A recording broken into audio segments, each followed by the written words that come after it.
At New City, we use a digital mixing board, the Behringer X32. Digital boards can be intimidating, but this board is laid out very logically into 4 sections: an input section, an output section, the controls section, and the interface section.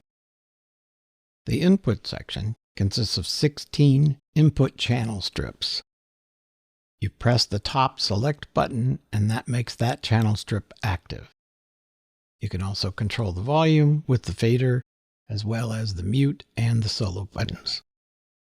These channels also are layered, so you can have 16 on layer 1, 16 on layer 2, and 16 on layer 3.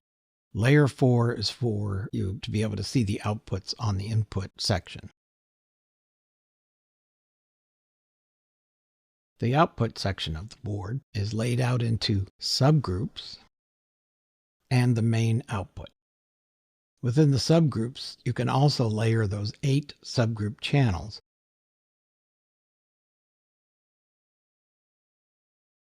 The controls section is active for whatever channel has the green select light lit.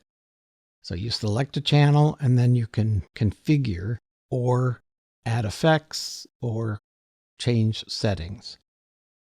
The preamp, so you can set the volume, you can adjust the low cut. In the effects, you can adjust the gate and the dynamics. In the equalizer, you can adjust the tone.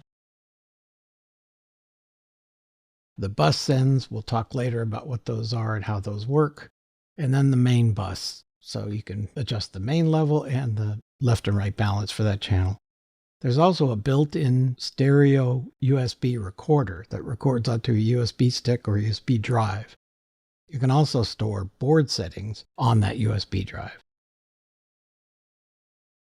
The interface is the area of the board where you see all of the options and controls and displays what you're doing with the controls. There's a monitor section both for headphones and for speakers if you have them hooked up, and then a talkback section.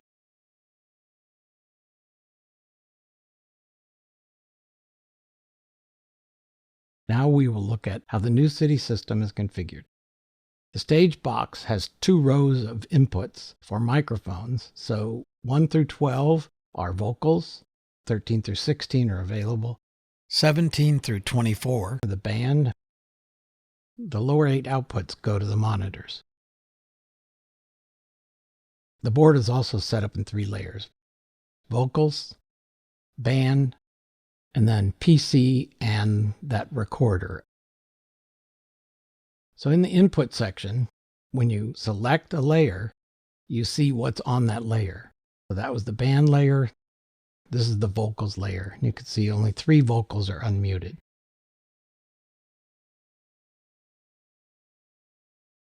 And then that's the layer with the PC and the USB recorder.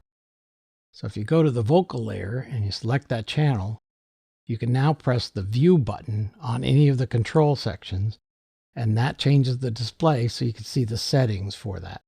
So you also have that for the gate, for the dynamics, for the EQ, and you can see it's very detailed graphic EQ, for the sub outputs, as well as the mains, left and right.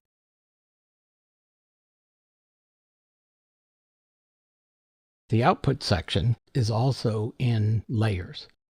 So we've laid it out so that layer 1 are what are called DCAs, or volume controls.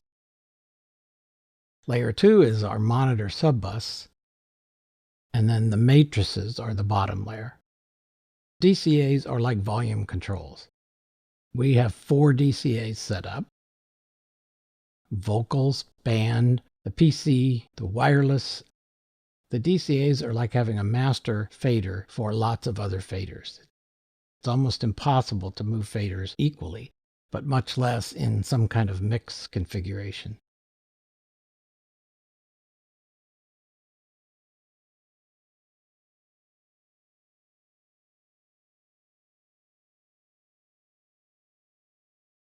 This allows you to have overall control. So now we're in the band layer.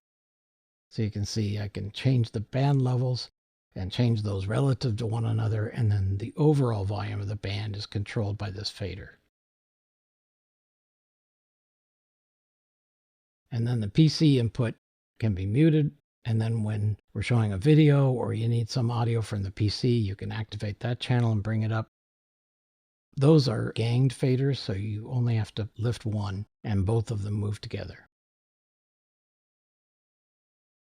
The fourth is for the wireless, both the handheld and the lavalier. So it gives you volume control.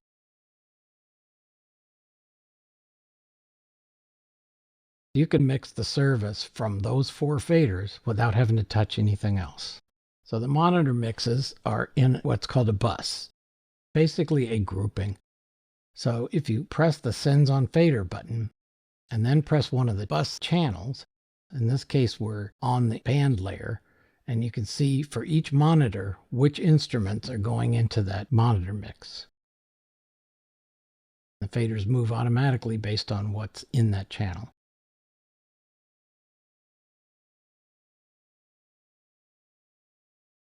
So that's all 8 monitors and what's being sent to those channels. And then if I go up to the vocal layer, you can see exactly what vocalist 1, vocalist 2, vocalist 3, 4, 5, monitor 6, 7, and 8. So each one can be independently mixed. Always turn off the Sends on Fader. Also always unmute the master volume, otherwise nothing will come out the speakers. The monitor volume is not affected by the overall master volume, so the monitors can be on without the mains being on at all. And then the matrix section, there's stereo left and right for the speakers, the subwoofer, the nursery and cry room, and then the left and right for the live stream. And those are ganged faders. You just move the left one and the right one follows it.